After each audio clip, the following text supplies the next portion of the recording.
And good evening, church.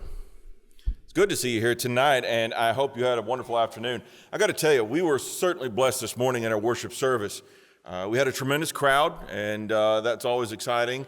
But in the midst of that was a lot of new faces.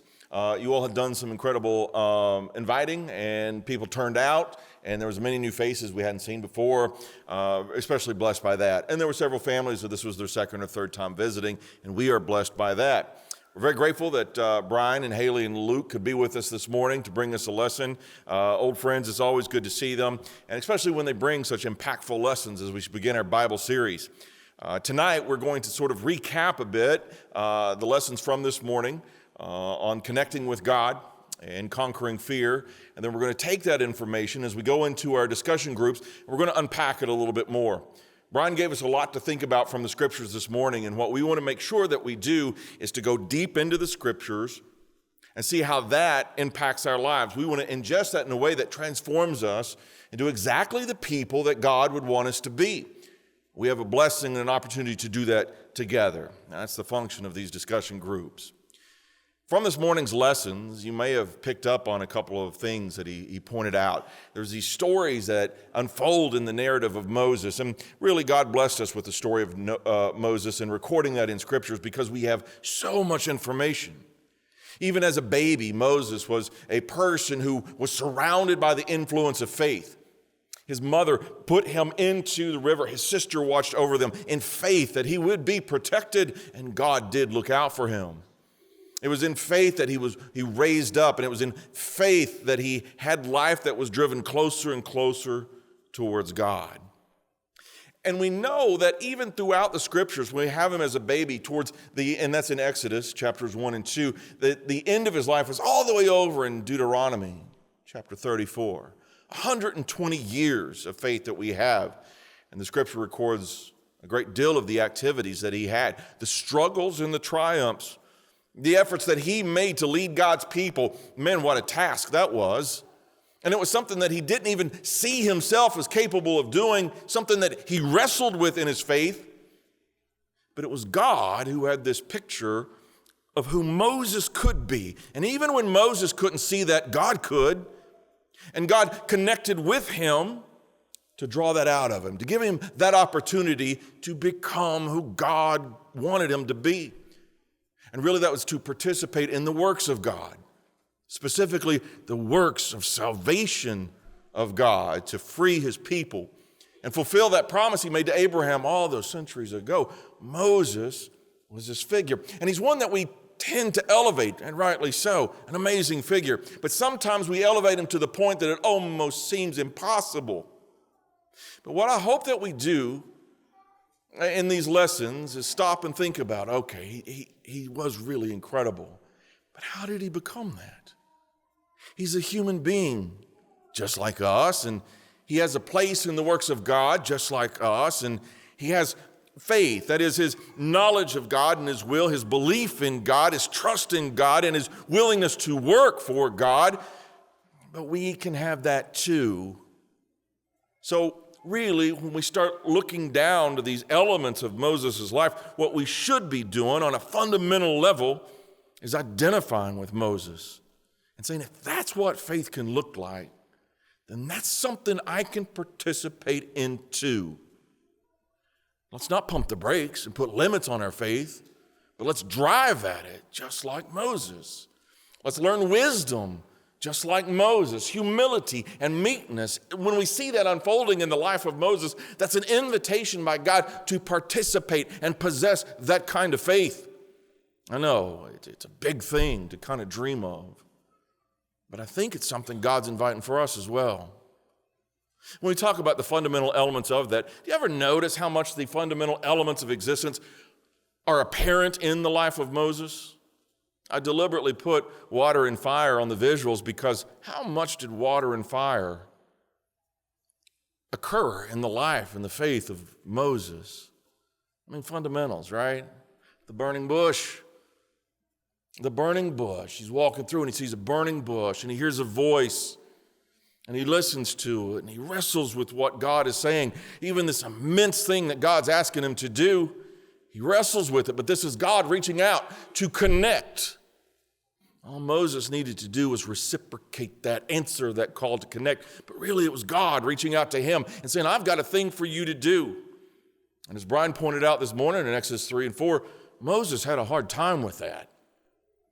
But God was there, guided him along, and led him to start becoming who God could see him to be. It's a fundamental element, and it was there in fire that was occurring. And again, that's it. When we read that and know that as a historical truth, as a very real man in a very real relationship with God, we got to start identifying with that and say, yeah, I can participate in that as well. That should encourage me and motivate me to participate in that as well.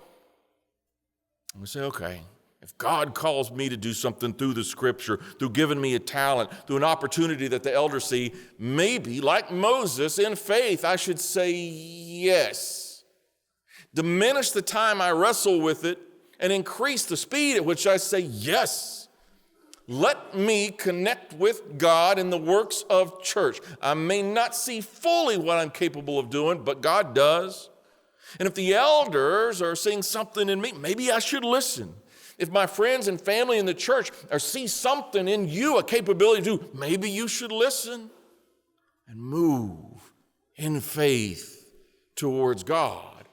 Connect deeper with him in that. Really, that was a massive factor as we get to the water. Even very quickly in this connection he's establishing with God. In the water, we have the parting of the Red Sea. Now, this is not an incredible span of time. You would think, man, if you have this kind of faith, it must take years to develop that. Now, he's got a backstory. It's always been around him. But from that moment to from the burning bush and to the Red Sea, it's not a long period of time.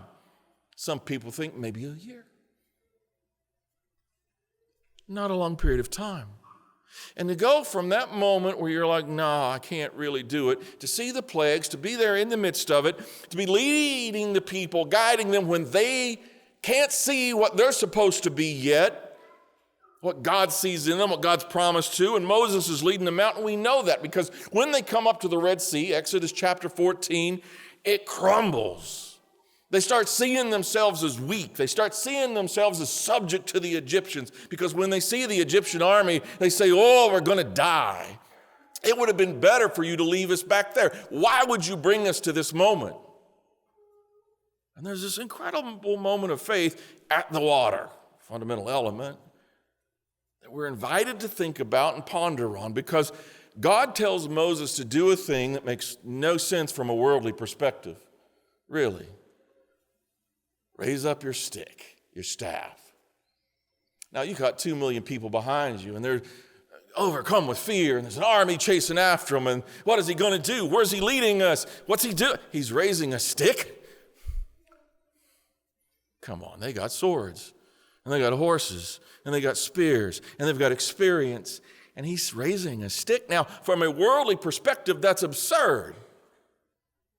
But if you are connected to God, and you know that God keeps his promises, and if you let that kind of faith drive you forward closer to God, you will trust God to do exactly what he said to do. Even when it's not really clear what is going to unfold here, God said, raise the staff, I'm going to raise the staff. And if they have that sort of perspective, man, the fear begins to evaporate. Because that kind of faith activates, as Brian said this morning, it activates the reality in our life that we should be comforted and have hope and peace. No matter what's chasing us, our faith built on the foundation of God and his word and truth and what he can see in us to become, knowing he's going to fulfill his promise. If he said to raise a stick, it may make no sense to me, but I know that's going to be the answer. I know it's going to be the answer. Moses did too. And so when he did that, the waters parted. Incredible miracle in and of itself. I mean, honestly, can you imagine armies chasing the waters parting? But if you read very carefully in that, we discussed this on Wednesday as we were preparing for discussion groups, I think the real detail is there. The land was dry. God provided in all the details. That may seem like just a nonsense thing that you could throw away, but an entire sea was parted and the land was dry so that hundreds of thousands, if not millions of people could tread easily in protection, in comfort, in the promise of God to safety on the other side. It's fundamentals. It's fundamentals. And there's so many that occurred over the life of Moses, and certainly in the Israelites as well, as they kept learning how to draw closer to God, connect with them, and overcome their fear. And we learn through that those things go hand in hand. Because the greater my faith in leaning towards connecting with God, well, then that's going to melt away my fear. But even in those moments of fear, when the first thing I do is to turn to my connection to God, well, that's going to increase my faith. They sort of work hand in hand. We find that's true for most characteristics and aspects of Christianity. They tend to intermingle. Fruits of the Spirit, for example. If you just isolate one and leave out the others, you've really sold it short. It's the fullness of the picture that really get the job done and connect us to God and conquer our fears. Moses had a whole life of it, from age 80 to 120. All the challenges that he endured and he went through, and the failures that he had and the overcoming of that. It's remarkable. I hope you're blessed by this beginning of the Bible series. There's so much more to come. But I hope you are blessed by participating tonight in a discussion group of how we connect with God.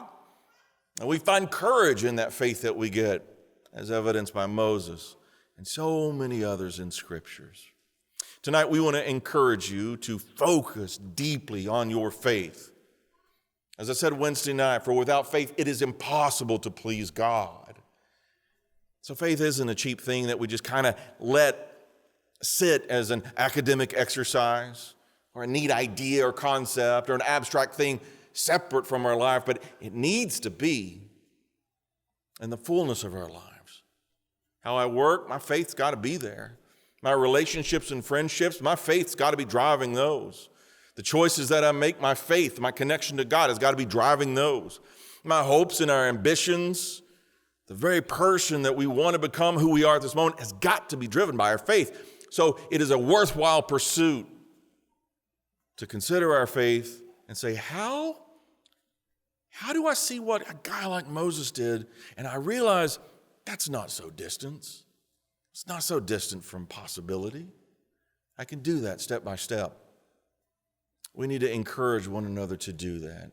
And tonight, if we can encourage you to do that, and tonight, if we can help you in developing your faith, and drawing closer to God, really connecting to God through becoming a Christian, man, we want to do that. If we can help you in your faith, developing your faith, because you've drifted far away and you need to come home, I promise we want to help you do that. Know that you are loved, know that your soul matters, and know that we will be here for you. If there's a way we can serve you, let us know as we stand and as we sing.